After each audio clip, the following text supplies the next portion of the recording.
जब कभी हमें असफलता मिलती है तब हम मानसिक रूप से तनाव में आ जाते हैं।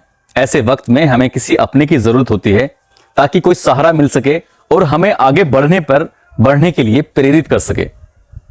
कई बार लोग अवसाद में चले जाते हैं और गलत कदम उठा लेते हैं। आज की कहानी में भी कुछ ऐसे ही होता है।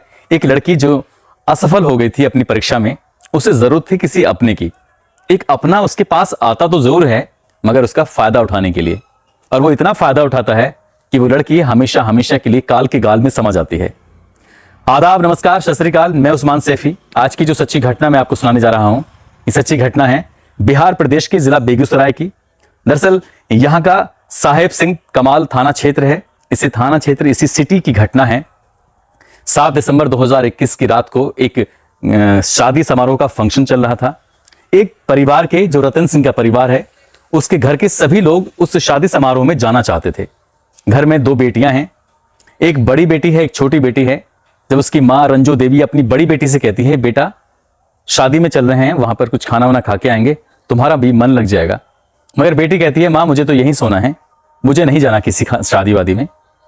तो छोटी वाली बेटी को लेकर रंजो देवी अपनी देवरानी के साथ उस शादी समारोह में चली जाती है। घर के, परिवार के, खानदान के बाकी सभी लोग भी उस शादी समारोह में शामिल होने के चले जाते हैं। जब देर रात वापस लौट कर आते हैं तो बेटी घर पर नहीं मिलती है। अब उस बेटी, जो कि 10वीं क्लास की छात्रा है, नाम उसका पूजा कुमारी है, उस पूजा कुमारी को आसपास के घरों में तलाशा जाता है।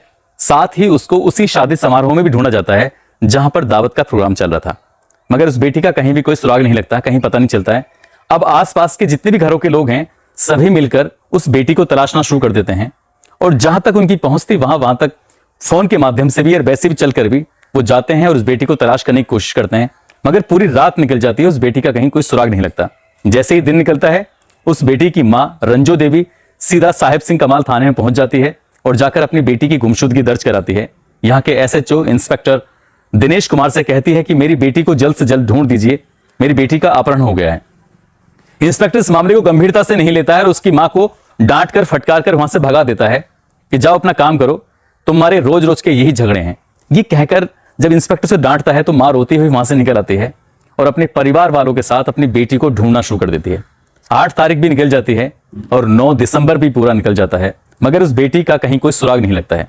लगभग 96 घंटे बाद, यानी कि 10 दिसंबर 2021 को लगभग दोपहर के आसपास कुछ लोगों को ये जानकारी मिलती है कि नवटोलिया गांव के पास जो रेलवे ट्रैक है, वहां पर एक बहुत बड़ा गड्ढा है। उस गड्ढे में एक लड़की की लाश पड़ी हुई है। घर वाले रोते बिलखते वहां पहुंचते हैं और उस बेटी ने जो कपड़े पहने हुए थे, उस कपड़ों से साफ पता चल जाता है कि ये कोई और नहीं बल्कि उनकी खुद की बेटी है, जिसका नाम पूजा कुमारी है, जिसकी उम्र अभी लगभग 17 साल के आसपास है, जो कि अभी कक्षा 10 की छात्रा है, जो 10 में पढ़ रही थी।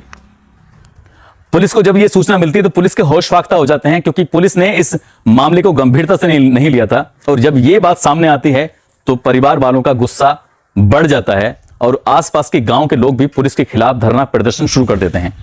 किसी तरह से इंस्पेक्टर बाकी पुलिस वालों की मदद से उस लाश को कब्जे में लेकर उसको पोस्टमार्टम के लिए भेजते हैं। प्रथम दृष्टया साफ दिखाई दे रहा था उस लड़की के साथ मारपीट हुई है, साथ ही उसकी गला घोंटकर हत्या की गई है, क्योंकि उसके गले में एक फांसी का फंदा बना हुआ था, उसकी शॉल का, जिससे साफ अंदाजा लगाया जा सकता था। पुलिस ने अगर पहले ही दिन इस मामले को गंभीरता से लिया होता तो शायद इस बेटी की जान को बचाया जा सकता था, मगर पुलिस ने अपनी गलतियों को छुपाने के लिए अब पुलिस जांच पड़ताल में जुट जाती है।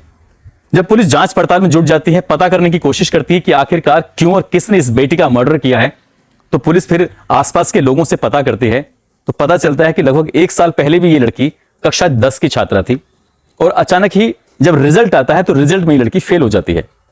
घर वालों को यह बहुत ज्यादा बात खराब लगती है। उससे कुछ ही दिन पहले, इस रिजल्ट के आने से पहले, लगभग अब से 1.5 साल पुरानी बात है और रिजल्ट आने से 6 महीने पुरानी बात है, उसका भाई एक नदी में नहाने के लिए गया था अपने दोस्तों के साथ, उसकी यहां डूबकर मौत हो जाती है। ये घर पहले से ही एक परेशानी से जूझ रहा था। इस घर में सिर्फ 3 बच्चे हैं, जिसमें 2 बेटियां हैं, एक बेटा है। बेटे की डूब के मौत हो गई थी, दूसरा हादसा ये हो गया है। बात हम कर रहे हैं जब उसका हाई स्कूल का रिजल्ट आया था सन 2020 में, तो ये फेल हो जाती है। घर वालों को ये बात अच्छी नहीं लगती और इसके साथ डांट डपट कर देते हैं। ये बैठी हुई कोने में जाकर रोने लगती है। बस इसके रोने को देखते हुए गांव का ही एक बहादुर शाह नाम का व्यक्ति, जो कि रिश्ते में इसका चाचा लगता था, इसे तसल्ली देता है, इसे ढांढस बनाता है, इसे सहारा देने की कोशिश करता है।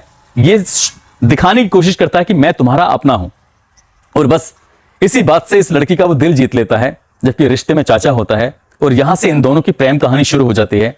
जब भी इसका मन करता था लड़की का या इस लड़के का, तब भी उससे चोरी छुपे मिल लिया करते थे। और दोनों लिव इन रिलेशनशिप में कहें तो शायद गलत नहीं होगा।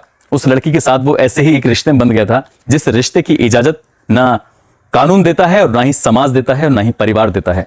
परिवार वालों को इस रिश्ते पर बहुत ऐतराज था। गांव में पंचायत भी आयोजित की गई थी और उसके बाद भी कई बार लोगों ने समझाने की कोशिश की, लेकिन लड़का वो अपनी हरकतों से बाज नहीं आ रहा था। लड़की नाबालिग थी, उसको बहला फुसला कर वो उसका इस्तेमाल कर रहा था। उसने रिश्तों की भी कोई परवाह नहीं की।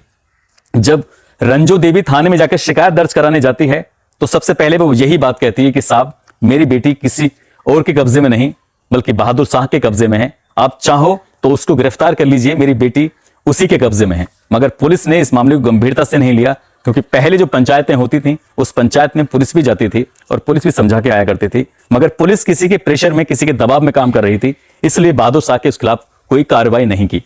फिलहाल बहादुर शाह ये अभी फरार है, पुलिस की गिरफ्त में नहीं आया है। उस लड़की की लाश को 24 घंटे से ज्यादा का समय हो चुका है। पोस्टमार्टम रिपोर्ट आने ही वाली है और पोस्टमार्टम रिपोर्ट से खुलासा होगा कि आखिरकार क्या है। हालांकि इंस्पेक्टर दिनेश कुमार सिंह ये कहते हैं कि इस मामले की जांच की जा रही है, अभी कुछ भी कहना जल्दबाजी होगी। हो सकता है कि मामला ऑनर किलिंग का हो सकता है कि बहादुर शाह का भी हो, लेकिन जो भी दोषी होगा, जो भी आरोपी होगा, उसके खिलाफ सख्त से सख्त, कड़ी से कड़ी कार्रवाई की जाएगी। किसी भी कानून सबके लिए है, सबके लिए बराबर है। इधर उच्च अधिकारियों का भी कहना है कि इस मामले में दिनेश कुमार ने, जो इंस्पेक्टर है, गंभीरता से नहीं लिया। उनके खिलाफ भी जांच की जा रही है, उनके खिलाफ भी कार्रवाई हो सकती है। दोस्तों, इस कहानी को सुनाने का उद्देश्य किसी को परेशान करना नहीं है, किसी का दिल दुखाना नहीं है, बल्कि आपको सचेत करना है, आपको जागरूक करना है। आप जहां भी रहें अपना ख्याल रखें, सुरक्षित रहें। जय हिंद, जय भारत।